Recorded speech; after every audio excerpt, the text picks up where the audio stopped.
Now we have a short discussion between myself and Serena von der Heide, so I'm going to go up onto the stage for this.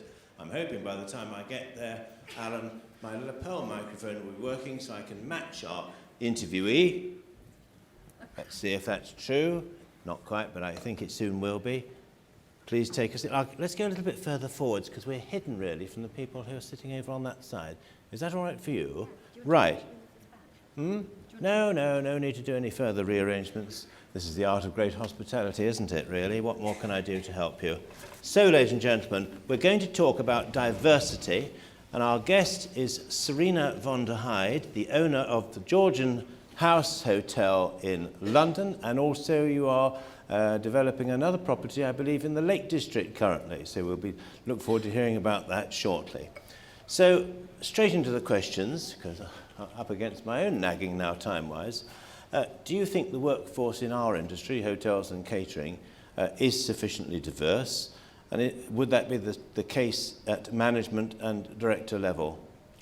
Well, certainly the workforce in our industry is diverse, with more than 50% of our workforce being women.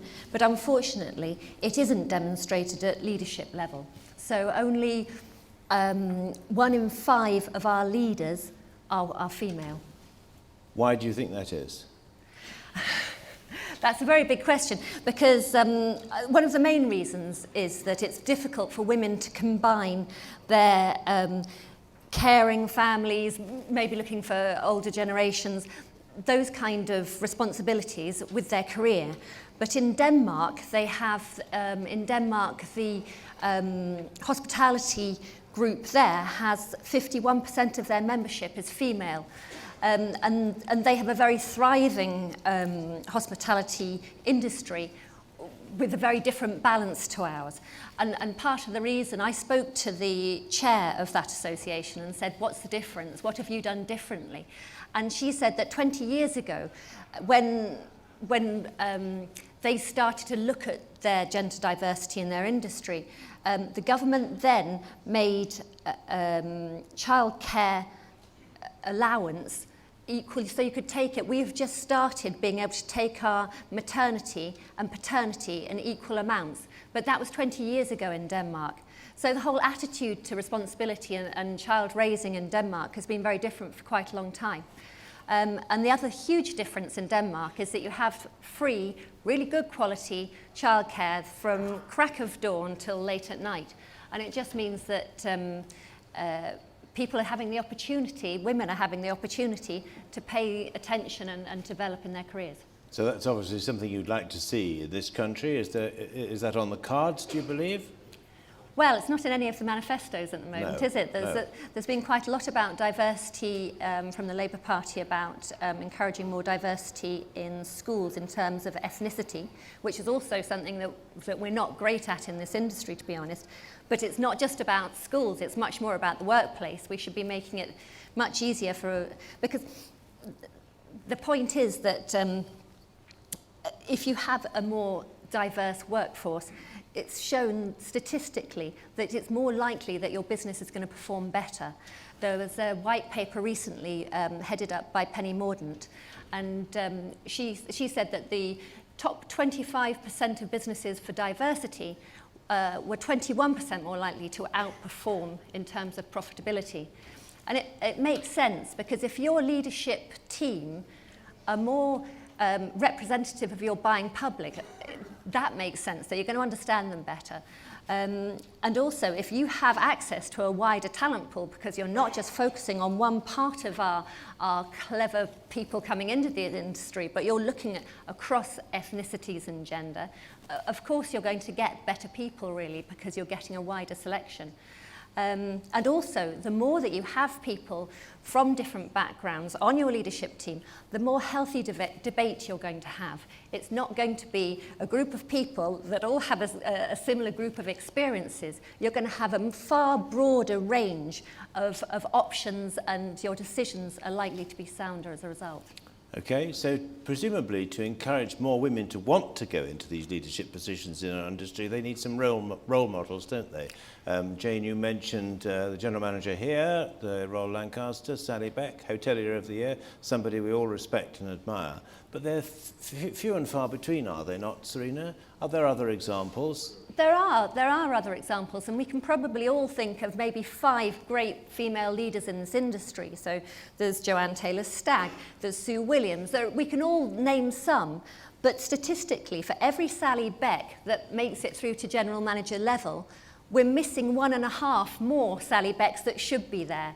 And just imagine how much further our industry could be developing, how much faster, how much better we would be with, that number of powerful leaders driving our industry forward. Sure. Do you think our customers care about this?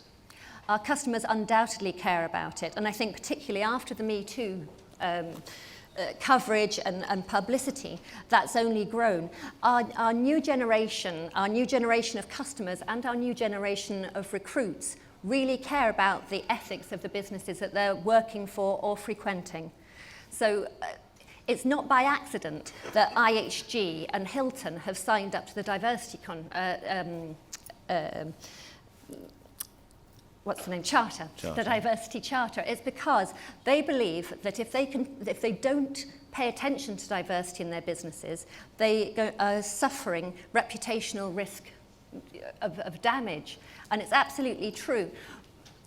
It's like not paying attention to the environment now. If you're a business and you don't care about sustainability and you don't care about diversity, you can more or less just about make it under, just about get away with it now. But in 2 years' time, if you're still not caring about it and you still haven't done anything about it, you're really going to be running a big risk, I think, as far as your customers are concerned. Right. Are you noticing some resistance then in companies in our trade to the idea of promoting women to the maximum level of their ability? I don't think so. I don't think that's the problem. So, for instance, this summer I was recruiting a general manager and I had 95 applications. And out of that 95, I had 93 men apply for those roles. So I think very often it's not on purpose. I think there are all sorts of more subtle reasons that women aren't coming through. So,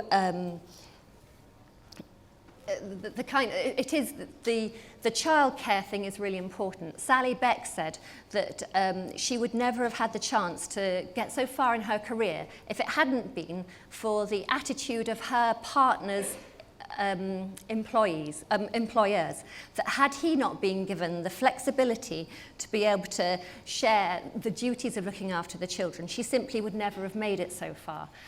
So I think that's one of the most important things. I think there is some unconscious bias.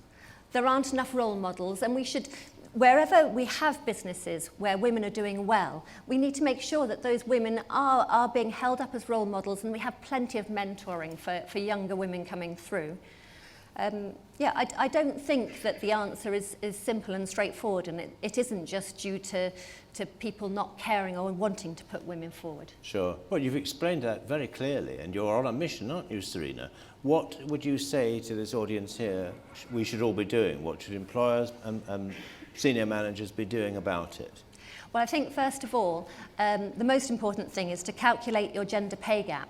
And it's not to see whether, I think we all assume now, and I think rightly so, that men and women are being paid the same amount to do the same job. It's not about that. But if you calculate the average pay of a woman in your business versus the average pay of a man, and it's not the same, it's because of that difference reflects the distribution of seniority in those two genders. And it's a really great way of seeing how diverse your business really is. So I would say, first of all, calculate your gender pay gap and work out whether you have a gap.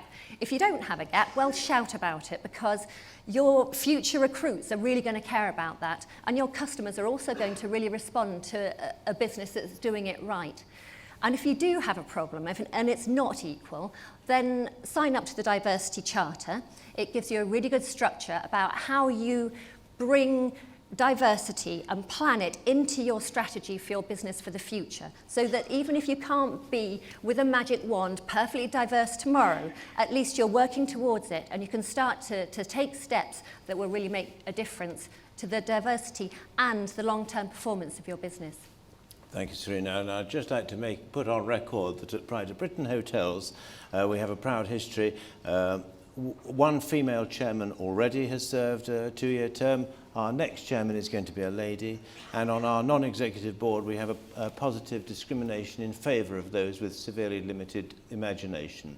And that has stood us in very good stead. Serena von der Heide, thank you very much. Thank you.